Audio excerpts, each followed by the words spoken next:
to once again provide heaven's supply. Provided manna from heaven on a daily basis. Now God, through Jesus, was going to again provide heaven's supply. However, this time, Jesus is not merely a new Moses, a new prophet, a new leader, providing a sample of new manna from heaven, but Jesus is the manna from heaven. He is the supply for the greatest need of humanity, salvation. The feeding of the 5,000 is such a significant fact, again another sort of contextual bit of information, that aside from the recounts of Jesus' resurrection, which appeared in all four Gospels, this fourth sign, the feeding of the 5,000, is the only one recorded in all four Gospels. Meaning that Matthew, Mark, Luke and John saw it as a pivotal signpost in the revelation of Jesus being the Messiah. So I'd like to actually begin with reading the opening verses from each of those four Gospels, just to give you a bit of, I suppose, comparison, as each one of those disciples had their perspective about what was going on in this major event. Starting with John's perspective from John 6, 1 to 4. So sometime after this, Jesus crossed over to the far shore of the Sea of Galilee, that is the Sea of Tiberias. And a great crowd of people followed him because they saw the signs he had performed by healing the sick. Then Jesus went up on the mountainside and sat down with his disciples. The Jewish Passover festival was near. So we have Jesus, his disciples, a crowd, Passover. From Mark's perspective, Mark 6, 32 to 34, so they went away by themselves in a boat to a solitary place. But many who saw them leaving recognised them and ran on foot from all the towns and got there ahead of him, or them. When Jesus landed and saw a large crowd, he had compassion on them because they were like sheep without a shepherd. So he began teaching them many things. From Luke's perspective, in Luke 9, 10 and 11, when the apostles returned, they reported to Jesus what they had done. Then he took them with him and withdrew by themselves to a town called Bethsaida. But the crowds learned about it and followed him. He welcomed them and spoke to them about the kingdom of God and healed those who needed healing. And finally, from Matthew's perspective, from Matthew 14, 13 and 14. When Jesus heard what had happened to his cousin John the Baptist, he withdrew by boat privately to a solitary place. Hearing of this, the crowds followed him on foot from the towns. When Jesus landed and saw a large crowd, he had compassion on them and healed their sick. So from the outset, all four Gospels indicate three key participants in this sign. We have Jesus' 12 disciples who appear to have returned from ministering.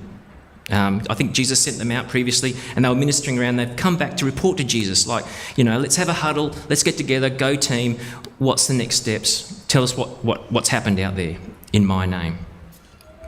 They're obviously excited to report miracles that happened in Jesus' name through them as well.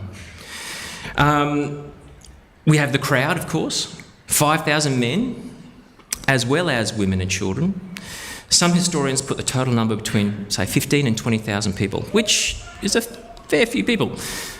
Most of them, if not all, actually travelled by foot, as it mentions, really indicating that they were not wealthy or from higher social classes, as none of the accounts actually mention horses or chariots or, being carried by slaves.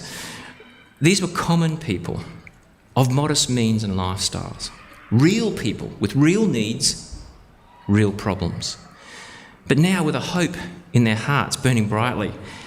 Everyday people just like you and me. And why is there hope in their hearts? Why is there a palpable excitement and positive anticipation? Why have they dropped everything in their towns, abandoned their homes, brought their children and their wives? Why have they gathered to this place? It's obvious, isn't it? It's because of Jesus, the third participant in this story. and who is central to it all. He's the reason the crowds are excited. He's the reason people left their homes, travelled great distances by foot, and literally abandoned their daily routines to follow him around. He's the reason the 12 disciples became disciples in the first place and spread the gospel, the good news. And the reason why we and millions of others across the world gather together regularly in church groups. But hey, come on. Give the man some room, people. Yeah, I know you've travelled, but hey, we just heard through Matthew's account that Jesus had recently been informed about the unjust and really quite gruesome beheading of his beloved cousin at the request of an impetuous daughter of a selfish queen. John the Baptist, his beloved cousin, is now dead. And Jesus has just recently been informed of this. Surely Jesus needs some time out. Come on, put in the paperwork, get some personal leave. Jesus, you need some time out here. I mean, any of us would be struck by grief at the loss of the news of someone close to us. But no, despite this personal tragedy in Jesus' life and quite possibly an intense desire to grieve for that loss, Jesus remained focused on his disciples and the crowd of people. The 4 accounts indicate that he responded to the crowd of people with compassion. And again, the definition of compassion, the sympathetic pity and concern for the sufferings and misfortunes of others. Not yourself. He had compassion. He was thinking about others. And some of the verses said he welcomed them. He welcomed them. He spoke to them personally. He taught them. He moved amongst them. And he healed them and met their needs. What an amazing God we serve. Now, I am sure, that not everyone in the crowd was seeking to personally know Jesus as their priority. I'm sure there were many there in that crowd that were simply going along because everybody else, it was a bit of hype, a bit of, what's new? And some people who were simply there to seek healing or benefit in whatever way they could from this man of God. Regardless of their motives, however, Jesus demonstrated himself as a personal, approachable, loving, merciful, powerful, and giving person to everyone. A person even willing to put aside his own grief and needs in the time of grief and loss to serve others. The fact that he's also the Son of God makes it even more amazing. And I reflect, there aren't too many earthly kings or queens, leaders, celebrities, politicians, or people that we might follow in our daily lives that can compare. So back to the scripture. In verse 5, we pick up the story. When Jesus looked up and saw a great crowd coming toward him, he said to Philip, "Where shall we buy bread for these people to eat?" Jesus asked this only to test him, for he already had in mind what he was going to do. Again, Jesus is thinking about Philip and developing his faith. Hey, Philip, where are you at? Sort of challenging where he's at to hopefully maybe see more than what he's seeing now. Caring about where Philip is on a personal level. He had 12 other people to talk to, but he asked Philip specifically. In asking Philip this question directly, Jesus was helping him develop his faith. Would Philip focus on the natural, temporal circumstances presented before him? I mean, as Philip stood out there, you would have seen, they were probably on some sort of hillside looking across at all 20,000 people, children playing, people talking, murmuring, looking, what's Jesus going to do next? And he saw a great need. He used his eyes and his ears and his senses to determine the size and scope of things. Or would Philip focus on who was actually asking him the question? This man whom Philip had witnessed healing the sick, opening the eyes of the blind and making the deaf hear. Now, of course, as one of the 12 chosen disciples, handpicked by Jesus, who's lived with Jesus, followed him, And as Jesus has ministered, he's seen the miracles, he's heard the teachings, and he believes in Jesus' divinity. He's obviously a man of God. He is from God. You would think that Philip's response would be faith-filled, bold, declaring. I can't say that word, declarative. There we go, I gave it a go.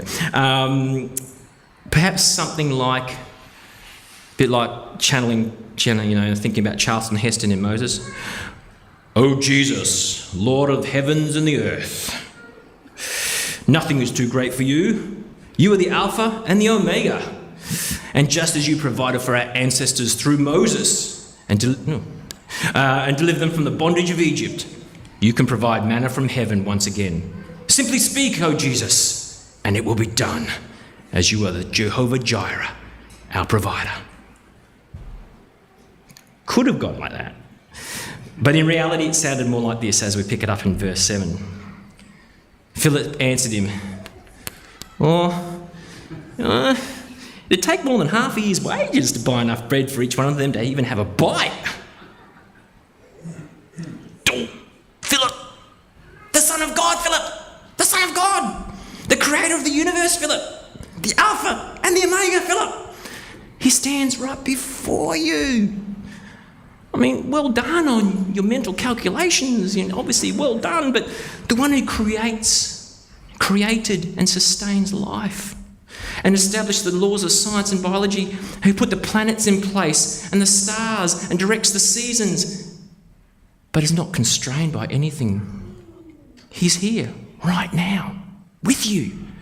The one you've called Lord, and the one you probably even think will be the King, the divine ruler. Did it not even enter your mind that perhaps Jesus could help? Or contribute, or provide the answers, or a miracle, or at least some sort of wise direction in this particular circumstance? Philip, you didn't even consider him as an option. As Philip surveyed the issues at hand, the challenge before them, as he focused on the challenge and the potential cost of such an endeavour, he was overwhelmed and he missed seeing Jesus. And I'm being a bit harsh on Philip, but the truth is we all can be like Philip in our lives. When challenges arise, whether it be sickness, loss of a loved one, loss of income, persecution, divorce, war, even apathy, when life gets challenging, we often forget to see Jesus in our midst and instead focus on the problem or the challenge and how we might be able to solve it in our own strength and our own resources. Or worse, we can stress over it. What am I going to do? How is this going to be resolved? I'm gripped by fear and I'm stressed and worried, and those things can debilitate us. Perhaps another one of the 12 disciples might consider Jesus as part of the solution. So let's go back to verse 8. Another of his disciples, Andrew, Simon Peter's brother, spoke up. "Here's a boy with 5 small barley loaves and 2 small fish. But how far will they go amongst so many?" Andy, bless you, mate. Andrew the fisherman, the first disciple that Jesus called to follow him by the shores of Galilee. And the first disciple to make the claim that Jesus was the Messiah, the anointed one to bring salvation to humankind. He was the first one to recognise that fact. And by some accounts, he was actually the person who actually influenced his brother, Simon Peter, to follow Jesus as well. We can presume that Andrew had heard the discussions between Philip and Jesus just moments before, and his response was to look for a solution that would involve Jesus, not his own resources or the lack of human resources. He thought, large crowd, they need to be fed. Jesus would like them to be fed. No Macca's, no KFC, no Hill Street, no fish and chip shops nearby. But what food and resources do we have? Maybe I'll go amongst the crowd and see whatever I can find, and I'll bring it to Jesus. And off he went, saying, here is a boy, and coming back, here is a boy with 5 small barley loaves and 2 small fish. Well done, Andrew.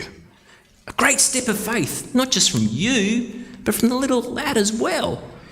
Bringing the little that you have to Jesus. And not only little in quantity, and it said it was small loaves, 5 to feed 5,000, 2 fish, probably small little fish. Who knows, he might have caught them himself, dried. It's small quantity, but also small in quality. After researching this, I realised that came to the understanding that wheat was the premium grain in the ancient times, whilst barley as a grain was cheaper than wheat and associated with a poor person's diet. The key here is not the quantity of what's being given, the size of it, or the quality of what's being given, but the willingness by the boy and Andrew to offer something and the faith to act upon that willingness. I've got some stuff, I don't know, but I've got some hope, some confidence in you, Jesus. I'm willing. Please use it. And even Andrew had doubts, though, about the outcome, where he adds, but how far will they go among so many? Again, we can also be like Andrew in our growth and faith walk with Jesus. We grow and mature and more regularly turn to him when we do face challenges in our lives. We learn to pray for his help and we invite him to get involved. But we can still place limits on Jesus' capabilities and his power. We can have doubts as to whether what we give him is ever enough, of the right quality, of the right type, especially as we turn our focus to the challenge or problem at hand. Or sometimes we can find ourselves questioning our own personal worthiness to contribute to the work of Jesus and the quality and quantity of that contribution. Is it enough? However, as we return our focus back to Jesus, we need to remember it's his worthiness, his perfect qualities, his eternal, efficacious, completed and finished work on the cross that blesses and enables anyone small and little that we're willing to bring to him, that he can multiply and use for his glory. In verse 10, we pick up the story again. Jesus said, have the people sit down. There was plenty of grass in that place, and they sat down. About 5,000 men were there. And as we know, women and children as well. So Jesus said to them, sit down. Again, he's thinking of the comfort of them. He wants us to rest and be comfortable in his presence. Now, the circumstances were bleak. Evening was fast approaching. The people were more than likely all tired from the long walk following him along the shores throughout the day. They were now in an isolated area without shelter from the elements, no toilets and no running water and, no supply. Yet despite the circumstances, the people took comfort in the presence and the words of Jesus, like sheep would in the presence of their shepherd. And if you recall, we read in Mark's account just before, in verse 34, when Jesus landed and saw a large crowd, he had compassion on them because they were like sheep without a shepherd. So he began teaching them many things. In the Bible, grass, especially green grass and pastures, often represent provision. And in Jesus, we have the ultimate shepherd who provides for his sheep. Salvation, restoration, forgiveness, grace, eternal life, and all the other blessings associated with being part of his family. This picture of supply can be found in the Old Testament too, a very familiar verse, but I'd like to read it again. As David wrote in the book of Psalms, Psalm 23, "The Lord is my shepherd. I lack nothing. He makes me lie down in green pastures. He leads me beside still waters. He refreshes my soul. He guides me along the right paths for his name's sake. Even though I walk through the darkest valleys, I will fear no evil, for you are with me. Your rod and your staff, they comfort me. You prepare a table before me in the presence of my enemies. You anoint my head with oil. My cup overflows. Surely your goodness and love will follow me all the days of my life, and I will dwell in the house of the Lord forever. So I encourage all of us, I encourage you, practice sitting down, resting, and getting comfortable in the presence of your shepherd, Jesus. Do it as often as you can, secure in the knowledge that he has the power to provide for you. It may not be in the same way you're expecting every time or what you might be specifically praying for, but he will provide, whether that's comfort, whether that's a word from him, whether that's a friend to walk beside you in your darkest valleys. Either way, he hears you, and he is the good shepherd. Which brings us to verse 11. Then Jesus took the loaves. Obviously, he received what was being given. Jesus took the loaves, gave thanks, and distributed to those who were seated as much as they wanted. He did the same with the fish. In this verse, there's three key things I want to draw your attention to. Firstly, that Jesus gave thanks. Why? Well, the father or the leader in a traditional Jewish gathering would be the one to bless the bread before breaking it and distributing it amongst the family and the guests at the start of a meal. Jesus took the lead in this instance. He assumed the role as the leader, the shepherd. And he's still the leader today, if you let him. He's the shepherd, we are the sheep. And sometimes that can be hard. After all, we like to play the shepherd in our own lives at times. But life is much better when we let Jesus be the leader. Let him be the leader in your life. Secondly, Jesus acknowledged his Father in heaven as the source of the supply and blessings.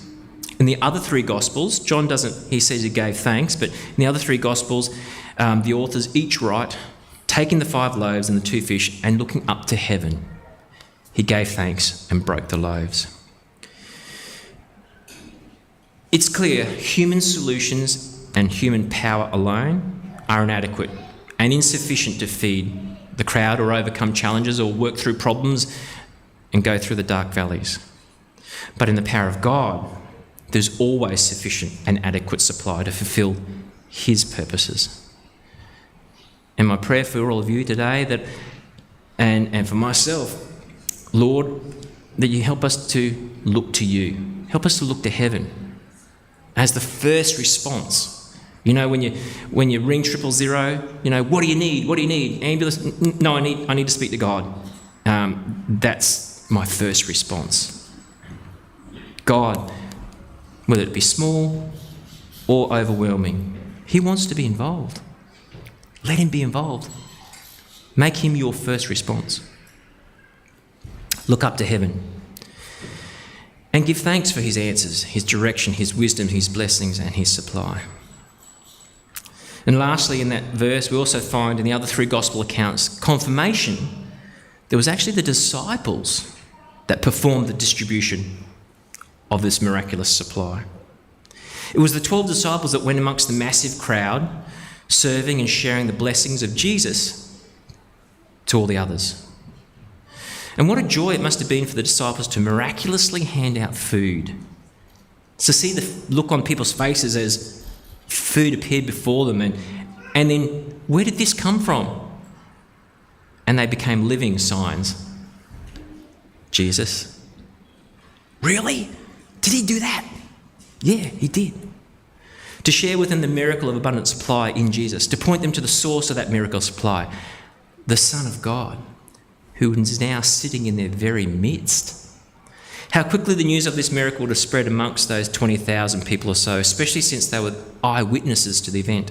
It wasn't just like, I saw this as a second-hand witness. They were in the midst of it happening. And today, as modern disciples, we too have the opportunities every day to walk amongst the people.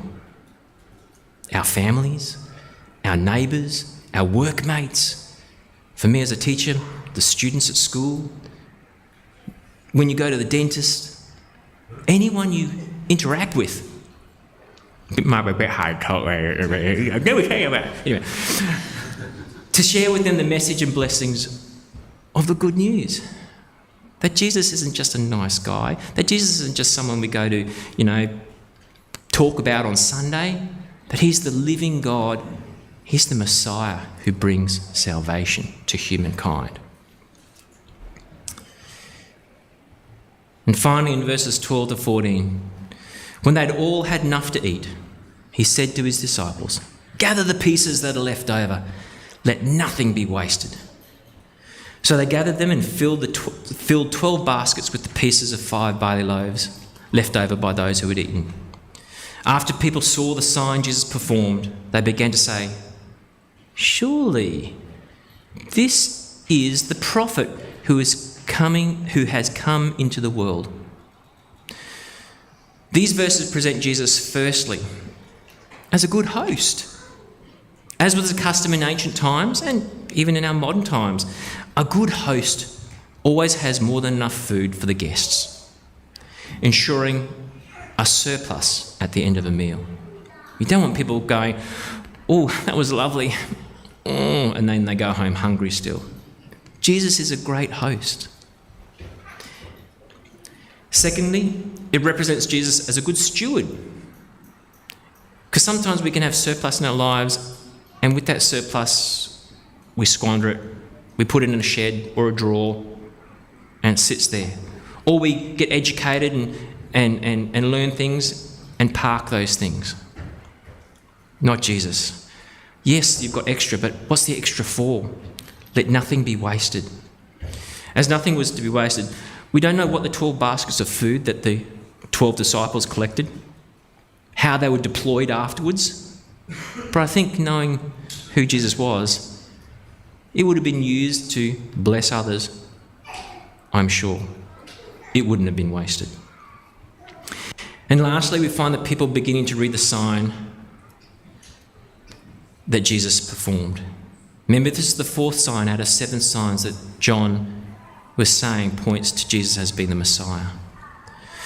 And that last line, they begin to say amongst themselves, can you imagine, wow, I'm full, and they're still collecting baskets.